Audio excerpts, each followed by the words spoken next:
প্রত্যেক ছেলে মেয়েকে বলছি, তোমরা এখনও অল্প বয়স, বুঝবে না। সংসারটা ভীষণ কঠিন। আজকে নতুন নতুন সবই ভালো লাগে। নতুন একটা জামা দেখবে, আমরা অনেক যত্ন করে পরি। কদিন পর কিন্তু সেই জামাটা কিন্তু আর ভালো লাগে না। ঠিক সেরকম তুমি নতুন নতুন কাউকে ভালোবাসছো, সে ছেলেই হোক বা মেয়ে হোক, তোমার কিন্তু ভীষণ ভালো লাগবে। কদিন পর দেখবে তাকে আর ভালো লাগবে না। এর জন্য বলছি, প্রত্যেকটা পা চিন্তা ভাবনা করে ফেলো। কারণ একবার যদি পা সামনে ফেলে দাও, পরে কিন্তু সেই পাটা পিছনে নেওয়া যায় না। বাড়ির লোকরা কখনো তোমার খারাপ চাইবে না। চিন্তা করে দেখো, সে কি তোমার খারাপ চাইছে? কিন্তু না, বাবা মা কোনো দিনও খারাপ চায় না, সন্তানের খারাপ কখনো চায় না।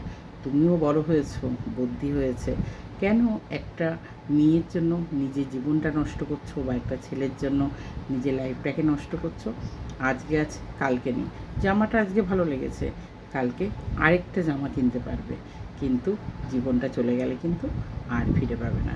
তার জন্য বলছি, চিন্তা ভাবনা করে পা ফেলবে। কপালে একবার এটা উঠে গেলে এটাকে কিন্তু আর সেই মোছা যায় না। যতদিন থাকবে এটাকে নিয়েই থাকতে হবে।